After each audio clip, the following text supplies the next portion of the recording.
앞서 본 9장과 10장에서 오실 메시아의 구원 사역으로 인해 그 하나님의 백성들이 누리게 될 승리와 축복을 예언하였습니다. 그런데 오늘 본문 말씀은 분위기가 조금 다릅니다. 참목자 되신 그 메시아를 배척하고 그 결과 하나님의 심판을 받게 된다는 내용을 담고 있습니다. 1절부터 3절까지 말씀을 보면 이 거짓 목자에게 잘못 인도함을 받은 이 이스라엘을 하나님께서 심판하시고 그들이 멸망당하게 될 거라고 말씀하십니다. 1절을 보면 네바로나 내 문을 열고 불이 내 백향목을 사르게 하라라고 명령을 하십니다. 네바론, 바로 이스라엘 북쪽 지역과 맞닿아 있는 곳입니다. 왕궁이나 신전 등 귀한 건물을 지을 때 사용된 이 백향목의 주산지로서 이 네바론은 이것에 대한 자부심이 컸습니다. 백향목은 이 솔로몬 성전을 건축할 때 사용되었던 자재였고, 또한 예언서와 시가서에는 이스라엘의 지도자를 상징하기도 합니다. 하나님께서 네바론을 향해서 왜 문을 열라고 말씀하시는 걸까요? 그것은 하나님께서 내리시는 그 심판을 받아야 했기 때문입니다. 불은 하나님의 심판을 상징하고 본문에서의 백향목은 바로 이스라엘 지도층을 의미합니다. 불에 의해서 이 백향목이 타는 것처럼 부패하고 범죄하고 오염된 이 이스라엘의 지도층들을 하나님께서 심판하실 거라는 거죠. 2절을 보면 또 다른 심판의 대상이 나타납니다. 바로 잣나무와 상수리 나무입니다. 이 두 나무 역시 백향목과 마찬가지로 이스라엘의 부패한 지도층들을 의미합니다. 이들이 애곡하는 이유는 숲의 나무들이 벌목으로 인해서 쓰러지고 넘어지고 엎드러지는 것처럼 하나님의 심판으로 인해서 그들이 철저하게 파멸을 당하기 때문입니다. 3절에 나오는 목자와 어린 사자 역시 이스라엘의 지도자들을 말합니다. 이들은 양떼를 올바른 길로 인도하는 것이 아니라 사망의 길로 인도하는 악한 목자들이었습니다.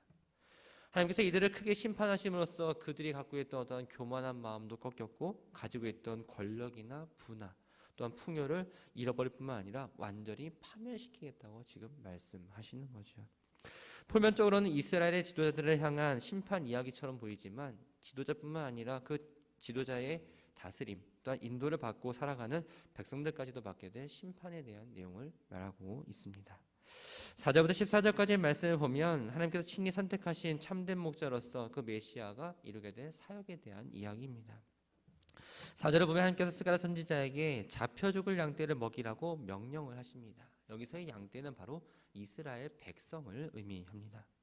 이 양떼가 잡혀 죽을 위기에 지금 처해 있습니다. 그 이유는 3절에서 말씀한 대로 목자들이 올바른 길로 인도하는 것이 아니라 그들을 사망의 길로 인도하면서 양떼를 제대로 돌보지 않았기 때문이죠. 하나님은 잡혀 죽을 위기에 처한 양떼를 보면서 그들을 먹이라라고 명령을 하십니다. 여기서 먹인다라는 말은 단순히 양에게 먹이를 준다라는 의미가 아니라 그 양이 잘 성장할 수 있도록 여러 가지 측면에서 돌보고 살피고 먹이고 그 가축을 향한 그 마음을 의미합니다.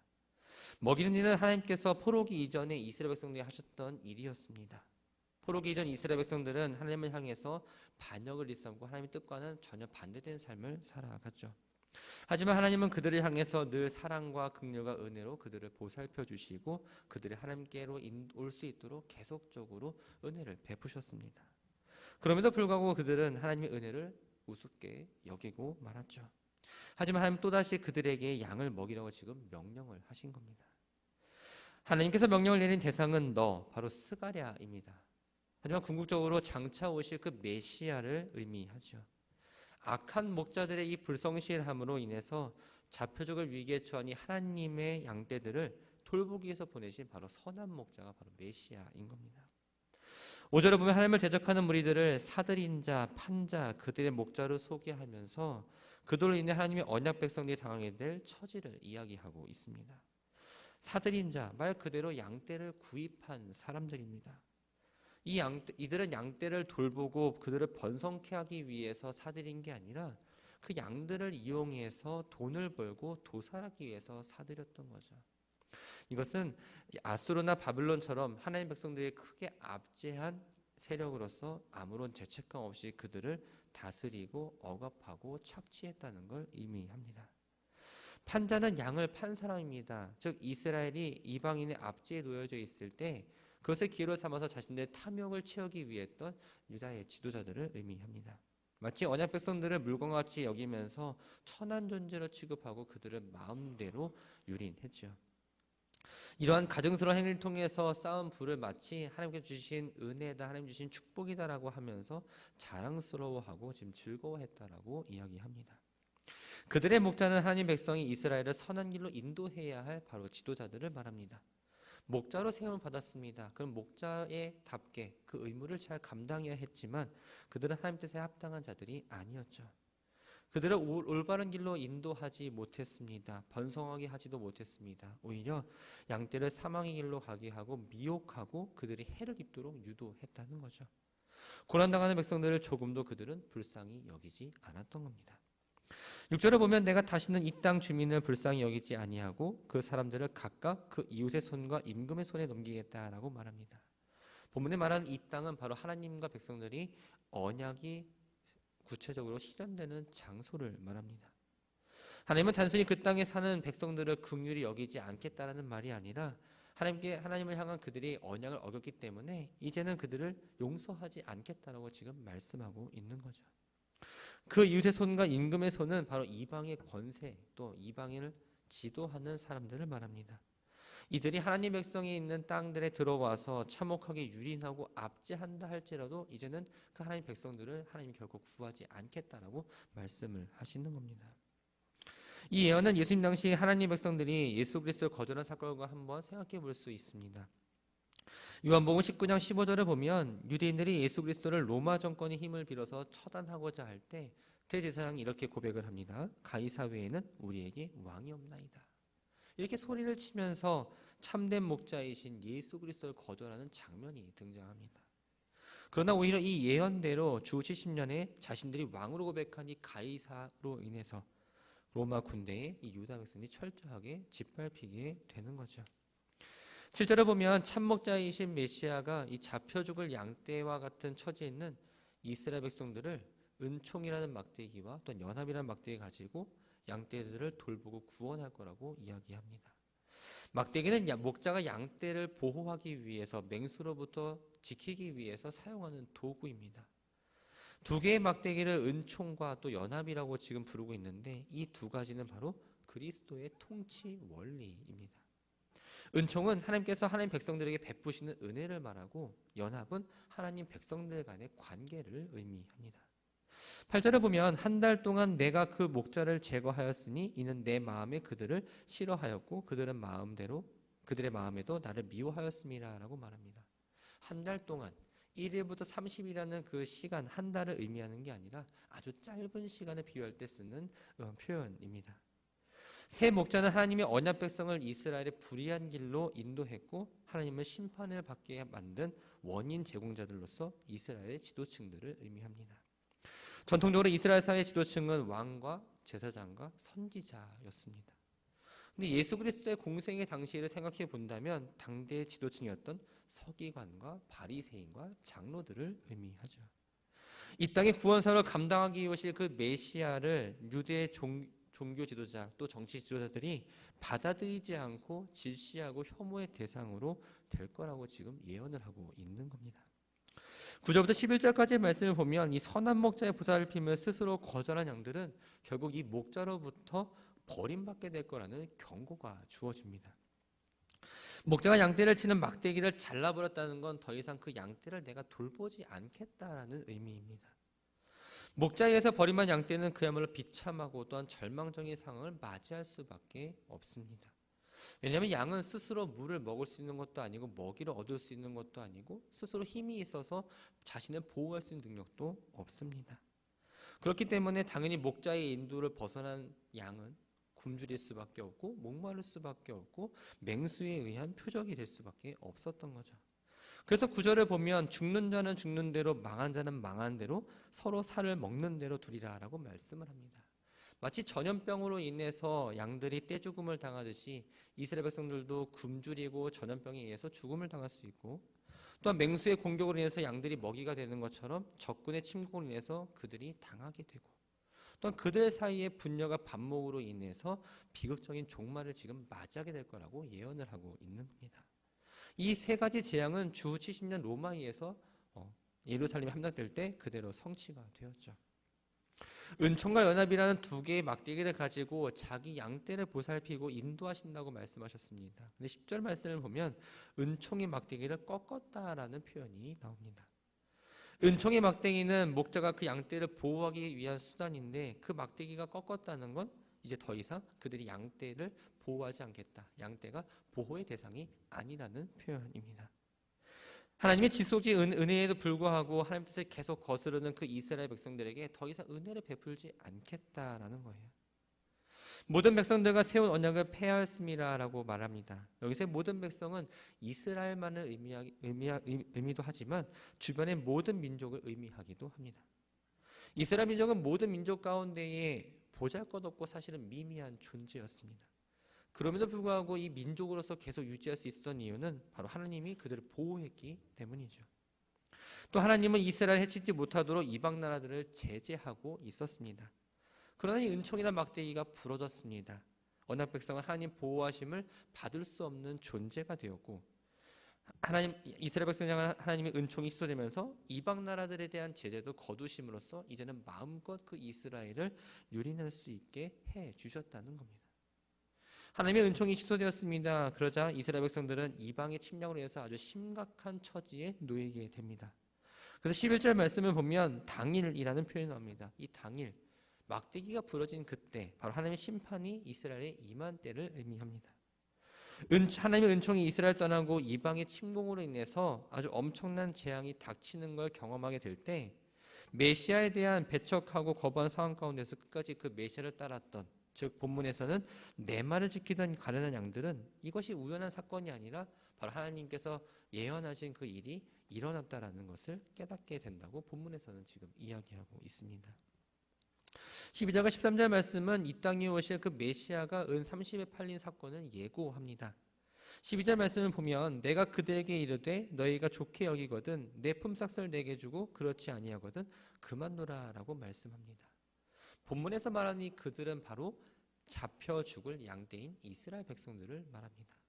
품삯, 우리가 다 아는 대로 일한 대가를 의미하는데 목자가 양떼를 돌본 대가를 지금 요구하고 있습니다. 하나님께서 그들에게 자신의 품삯을 달라고 요구한 건 이제 그들과 맺었던 그 언약 관계를 정리하겠다라는 의미입니다. 참 목자의 제안에 그들은 은 30을 품삯으로 주었습니다. 은 30은 당시 한 명의 종값입니다.